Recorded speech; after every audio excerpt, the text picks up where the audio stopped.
High school prank war goes too far. Principal gets involved. Sarin wrap was Maya's idea. 50 cars, she figured, would send the right message seniors rule. It was dumb, yeah, but it was our dumb, a tradition passed down. Chad naturally had to one-up it.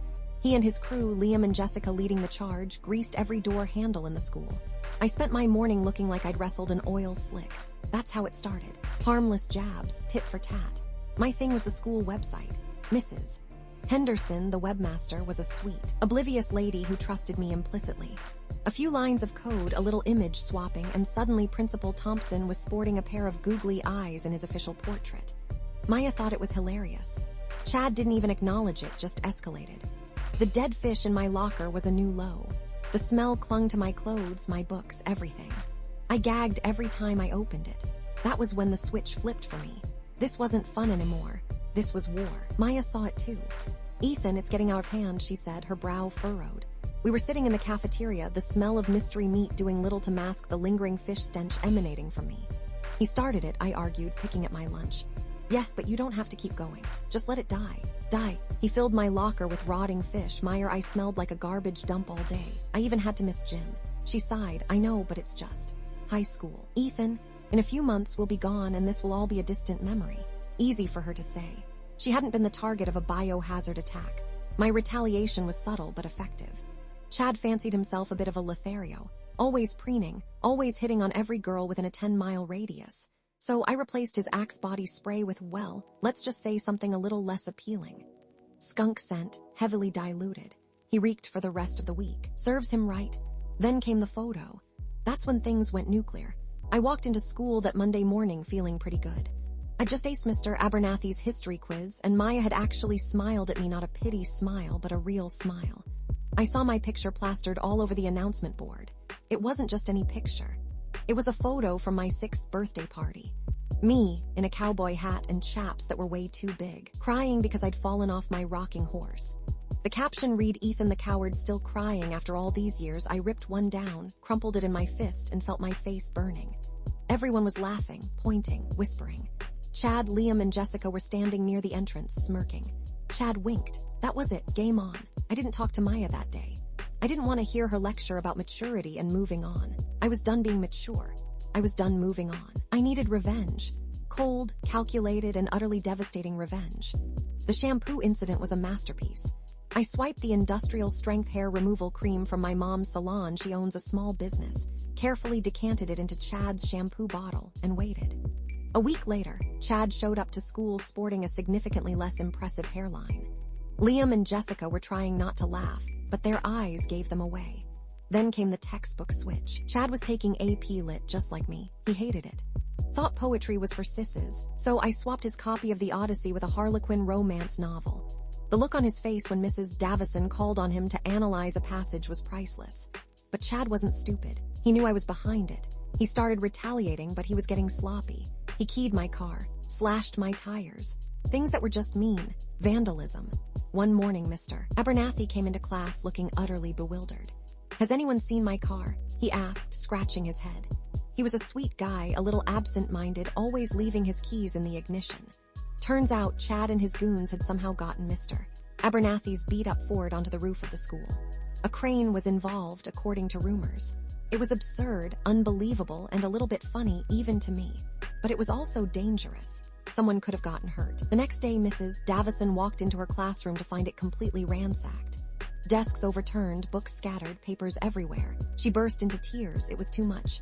This had gone way beyond a prank war. People were getting hurt. Teachers, innocent bystanders, I knew it had to stop. But I wasn't going to be the one to back down. Not after the picture. Not after everything. Principal Thompson, a man whose patience was legendary, finally snapped. He called an assembly. The entire school crammed into the gym, the air thick with tension. This childish behavior has gone on long enough, he bellowed, his voice echoing through the gym. The pranks, the vandalism, the disruption, it ends now. Anyone caught engaging in these activities will face serious consequences. Expulsion is not off the table. Everyone looked at me. Then they looked at Chad. We were the prime suspects, and we both knew it. I started to suspect Chad had an inside man, someone feeding him information. He seemed to know my every move. He always seemed one step ahead. I started watching Liam and Jessica more closely. Liam was too dumb to be involved in anything complicated, but Jessica, she was sharp. And she had a weird way of looking at Chad, like she was both admiring him and resentful of him at the same time. My suspicions were confirmed one afternoon when I overheard Jessica talking on her phone in the hallway. "Yeah, I got it," she whispered. "He won't suspect a thing. Just remember what you promised me." I didn't hear who she was talking to, but I knew it was about Chad. And I knew it was bad. I needed to end this.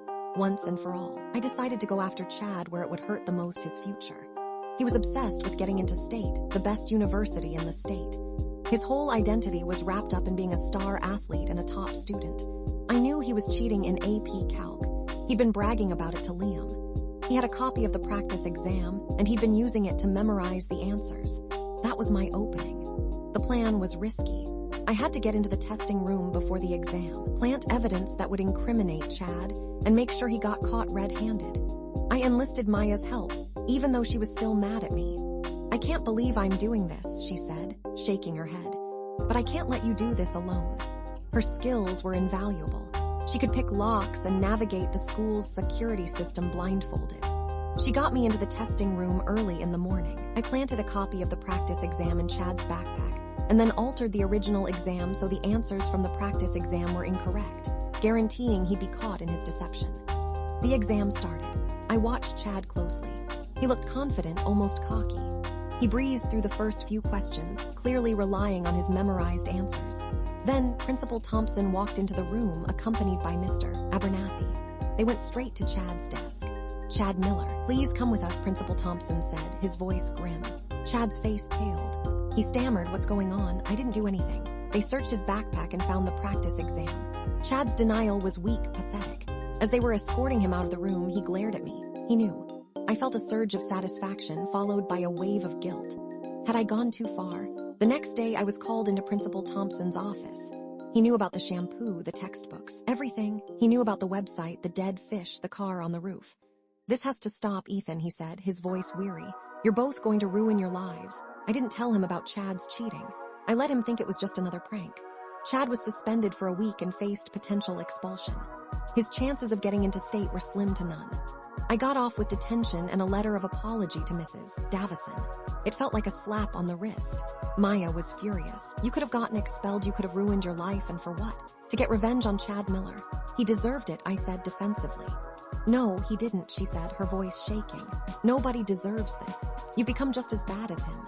She walked out, leaving me alone in the cafeteria, the smell of stale pizza hanging in the air. Graduation day was bittersweet. Chad was there, his face a mask of anger and resentment. I tried to avoid him, but he cornered me near the parking lot.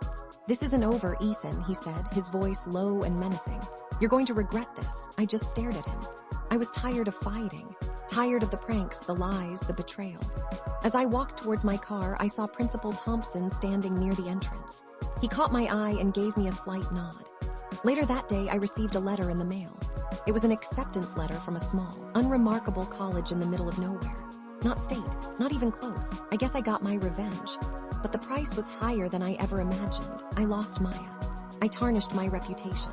And I learned that sometimes the best revenge is simply letting go, or so I thought. Years later, I was flipping through a magazine and saw an article about Chad Miller. He was a successful businessman, a philanthropist, a rising star in the community. The picture showed him smiling, confident, and completely unrepentant. And then I read the last line of the article, Mr. Miller credits his success to a valuable lesson he learned in high school: never underestimate your enemies. A chill ran down my spine. Had I really won? Or had Chad played me all along? Maybe this wasn't over after all.